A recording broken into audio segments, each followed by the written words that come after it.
आज हम taxonomic literature के बारे में बात करेंगे।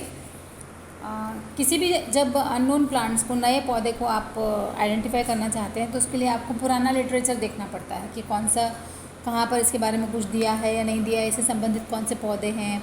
फिर उसके बाद में उसके हर्बेरियम शीट को भी हम कंपेयर करते हैं दूसरी शीट से। तो अलग अलग प्रकार का लिटरेचर अवेलेबल है जिसके माध्यम से आप उस पौधे को आइडेंटिफाई करने की कोशिश करते हैं। ठीक है, तो यहाँ पर एक लिस्ट हमने दे रखी है जिसमें 12 तरह का लिटरेचर है जिसको कि आप देख सकते हैं।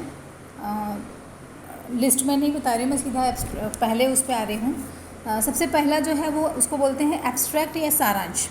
सारांश में जो विश्व में जितने भी जर्नल्स छपते हैं, बहुत सारे जो इनकी अप्रोच में होते हैं, उन जर्नल्स में जो रिसर्च पब्लिकेशन छपते हैं उनका शॉर्ट में जो समरी दी होती है उसके टॉप के ऊपर, वो समरी को उसमें लिस्ट किया जाता है।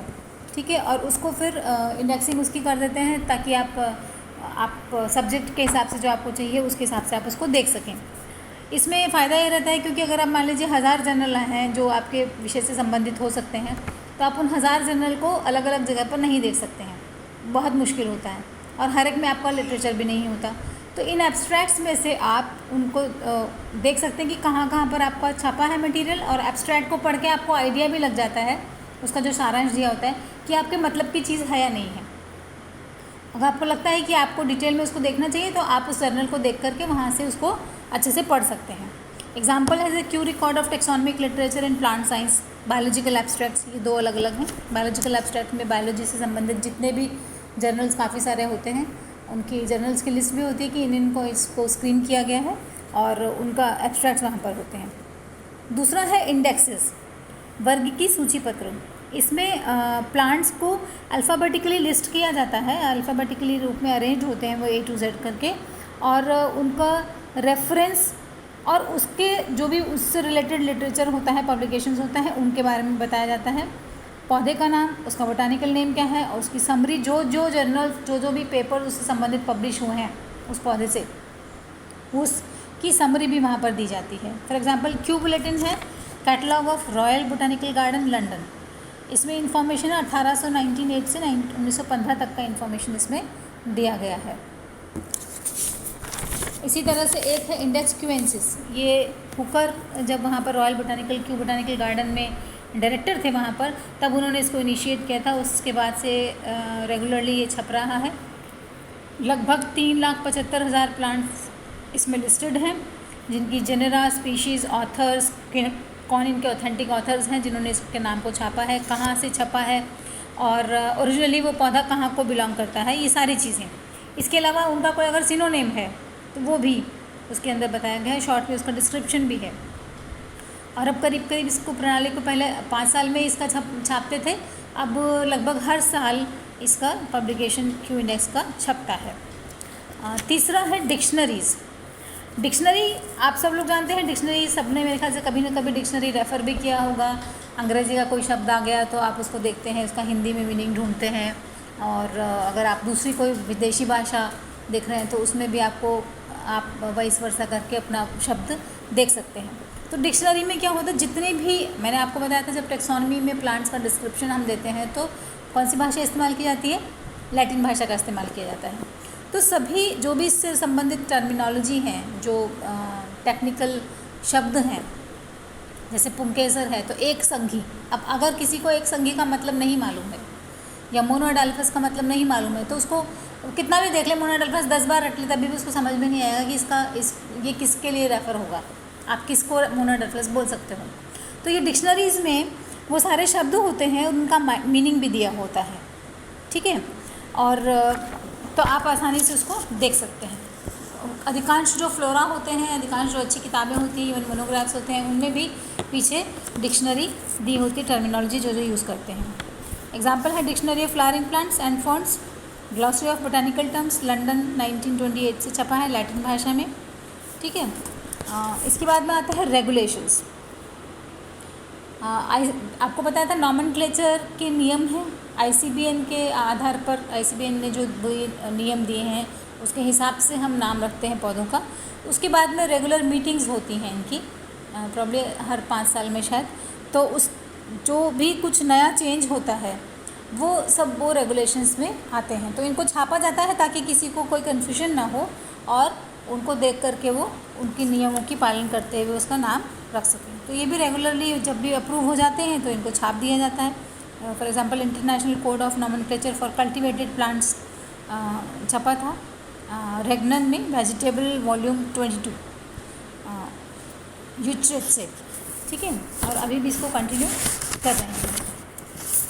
देन नेक्स्ट आता है bibliography. Bibliography generally list of books और ऑथर्स होती है, आर्टिकल्स होते हैं जो कि उस पौधे से रिलेटेड होते हैं, ठीक है। तो इसमें पब्लिकेशन डेट होती है, आर्टिकल होता है, आर्टिकल मीन्स जो रिसर्च पेपर छपा है उसका टाइटल होता है, किस ऑथर ने छापा है उसका नाम होता है, ठीक है। इस तरह से उस कैटलॉग में पूरी ये लिस्टिंग होती है। अगर आपको लगता है कि ये आपको रिलेटेड लग रहा है, आपको कहीं संबंधित लग रहा है, तो आप उस पर्टिकुलर आर्टिकल को, उस पर्टिकुलर किताब को निकाल करके फिर देख सकते हैं। तो बहुत शॉर्ट में होता है। एक एग्जांपल है catalogue of library of British museum natural history part 5, ये सप्लीमेंट है, ठीक है। इसी तरह से रिव्यू मैगजीन्स होती हैं। रिव्यू मैगजीन में क्या होता है, रिव्यू मतलब देखना फिर से। तो कुछ जो नया लिटरेचर अलग अलग जगह पे छपता है उनके रिव्यूज़ लिखे जाते हैं, नई बुक्स होती हैं उनके रिव्यूज़ लिखे जाते हैं। कोई स्पेसिफिक टॉपिक होता है उससे रिलेटेड जितने भी पब्लिकेशंस होते हैं उनकी लिस्ट बना दी जाती है इसके अंदर, या ब्रीफ में समराइज़ करके एक आर्टिकल सा लिखा जाता है समरी में, जिसमें कि वो रिव्यू मैगजीन में।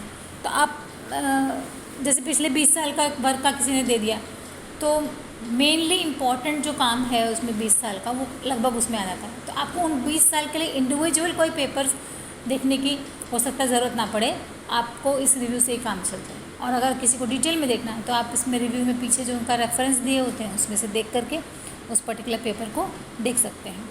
तो एक इस तरह का एक जो है वो बायोलॉजिकल एब्स्ट्रैक्ट्स है, वैसे इसको एब्स्ट्रैक्ट में भी गिना जा सकता है, बाल्टीमोर से छपता है ये। इसमें बोटानिकल आर्टिकल के एब्स्ट्रैक्ट लिस्टेड होते हैं। तो जितने भी बॉटनी से संबंधित है उसमें टेक्सोनॉमी से रिलेटेड भी होते हैं, बाकी विषय जो होते हैं बॉटनी के संबंधित, फिजियोलॉजी है, एनाटॉमी है, उनके से भी रिलेटेड होते हैं, तो सब उसमें छपते हैं। तो आपको जो संबंधित लगता है उसको आप देख सकते हैं। डायरेक्ट जर्नल्स और पीरियोडिकल्स भी आप देख सकते हैं। इसमें सीधे सीधे रिसर्च पेपर्स पब्लिश होते हैं रिसर्च मैगजीन्स में। ये रेगुलर इंटरवल पर छपती है और स्पेसिफिक कोई इंस्टीट्यूट होता है वो उनको छापता है। टर्म जो होती है वो अलग अलग हो सकती है, हो सकता है कोई हर महीने में छपे, कोई 3 महीने में छप सकता है, जिसको हम बोलते हैं क्वार्टरली, कुछ हाफ ईयरली छपते हैं 6 महीने के अंदर, कुछ ईयरली होते हैं, ठीक है। तो ये अपना अपना मैगज़ीन का इनका जो भी संस्था होती है जो इसे छापती है उनके डिसाइडेड होता है ये कि किस तरह से वो इसको छापेंगे। For example Journal of Arnold Arboretum है, टेक्सॉन है, International Association of Plant Taxonomy इसको छापती है बर्लिन से। इसी तरह से ट्रॉपिकल इकोलॉजी बुलेटिन है, इंडिया से छपता है। तो ये जर्नल्स हैं जिसमें कि रेगुलर इंटरवल पर पब्लिकेशंस छापे जाते हैं, पेपर्स छापे जाते हैं। देन आता है मैनुअल। मैनुअल में किसी भी जो भी एक टेक्सॉन होता है, प्लांट्स होते हैं, उनकी डिटेल स्टडी होती है। उसमें उनकी पहचान के लिए जो कुंजी बनाई जाती है, की बनाई जाती है, वो भी दी गई होती है। मॉर्फोलॉजी और टेक्निकल टर्मिनोलॉजी के बारे में भी बताया था, उनका शब्द भी बताया जाता है। तो एक तरह से ही आपको एक टेक्निकल, जैसे प्रैक्टिकल की आपकी बुक होती है, इस तरह से एक प्रैक्टिकल बुक है जिसमें कि आप उस टेक्सॉन से संबंधित जानकारी भी होती है और आप उसको कैसे देखेंगे, पहचानेंगे कैसे, टर्मिनोलॉजी अगर समझ नहीं आए तो टर्मिनोलॉजी भी होती है। तो इस मैनुअल से आप आराम से उसको स्टडी कर सकते हैं, ठीक है। For example manual of cultivated plants है, बेले का छपा हुआ 1949 का। देन आता है मोनोग्राफ। मोनो मीन्स एक, तो इसका मतलब इसमें क्या होता है, जो कोई भी एक जीनस है, जीनस हो सकती है या एक टेक्सॉन कहना चाहिए, उसके ऊपर पूरी जानकारी होती है।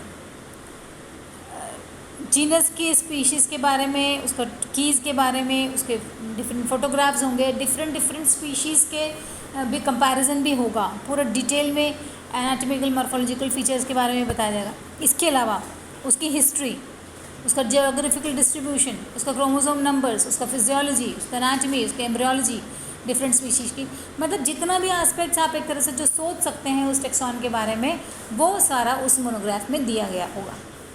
तो एवरी नॉलेज जो भी है उससे रिलेटेड वो उसमें दी गई होगी। फॉर एग्जांपल जीनस आइरिस, उसके ऊपर तो अब इस जीनस से रिलेटेड सारी जानकारी होगी इसमें, गुणसूत्र, नंबर, संख्या, ये वो, मॉर्फोलॉजी, फिजियोलॉजी, एनाटॉमी। इसी तरह से ग्रामिनी का भी है एक मोनोग्राफ, तो ग्रामिनी के डिटेल में इसके बारे में सब इसमें दिया गया होगा। देन आता है रिवीजन। रिविजन्स में जो नई इन्फॉर्मेशन रिवाइज की गई होती है, नया कोई प्लांट डिस्ट्रीब्यूशन के बारे में जो होता है वो सब इसमें आता है। ये कंपैरेटिवली मोनोग्राफ से इसमें कम इन्फॉर्मेशन होती है। फिर आता है कॉन्स्पेक्टस। कॉन्स्पेक्टस में रिवीजन से भी शॉर्ट में इंफॉर्मेशन होती है, उसमें सिनोनिम्स दिए होते हैं, टेक्सॉन के डिस्ट्रीब्यूशन दिया होता है। देन आता है सिनॉप्सिस, कीज़ के फॉर्म में होता है, बहुत शॉर्ट में होता है और लिमिटेड टेक्सॉन्स का डिस्क्रिप्शन भी इसमें दिया गया होता है। तो एक बहुत शॉर्ट लिटरेचर फॉर्म है। इसके बाद में आता है flora, which is more important. Flora जो है किसी भी जगह का हो सकता है, बहुत छोटा भी हो सकता है, बहुत बड़ा भी हो सकता है। आप चाहें तो अपने कॉलेज का फ्लोरा भी बना सकते हैं। तो इसमें फ्लोरा में किसी पर्टिकुलर जोग्राफिकल एरिया का जो भी वहाँ पे प्लांट्स पाए जाते हैं उनका लिस्ट होता है और उनका डिस्क्रिप्शन भी होता है, और उन प्लांट्स को कहाँ तक पहुँचेंगे। तो जनरली जो अच्छे फ्लोरा होते हैं उनमें उनकी कीज़ भी दी होती हैं कि कुंजी के माध्यम से आप पहुँचे, अदरवाइज़ तो एक एक को पढ़ना बहुत मुश्किल है। तो इस तरह से तो ये लोकल फ्लोरा हो सकते हैं, रीजनल फ्लोरा हो सकते हैं, कॉन्टिनेंटल फ्लोरा हो सकते हैं, और पूरा वर्ल्ड का कॉम्प्रिहेंसिव फ्लोरा भी हो सकता है। लोकल फ्लोरा मीन्स आप किसी जैसे आपका अपना कैंपस का बना सकते हैं, विलेज का हो सकता है, सिटी का हो सकता है, स्टेट का हो सकता है, ठीक है। तो जैसे संतापो ने दिया था फ्लोरा ऑफ सौराष्ट्र, राजकोट, ठीक है। तो वहाँ पे राजकोट और सौराष्ट्र का एरिया जो है उस जो पर्टिकुलर जोग्राफिकल एरिया था उसके पूरे जो भी प्लांट्स वहाँ ग्रो कर रहे होते हैं उनके बारे में। जनरली फ्लोरा में वाइल्ड प्लांट्स के बारे में, जो जंगली पौधे होते हैं उनके बारे में इंफॉर्मेशन होती है, कल्टिवेटेड प्लांट्स के बारे में नहीं होती। रीजनल फ्लोरा में थोड़ा बड़ा जोग्राफिकल एरिया लिया जाता है, जैसे कि राजस्थान स्टेट या इंडियन डेजर्ट। इंडियन डेजर्ट में राजस्थान के अलावा थोड़ा सा कच्छ का रीजन भी इसमें शामिल हो सकता है। MM भंडारी ने लिखा है ये साइंटिफिक पब्लिकेशन, और ये करीब मेरे ख्याल से 3 या 4 वॉल्यूम्स है। इसलिए इसी तरह से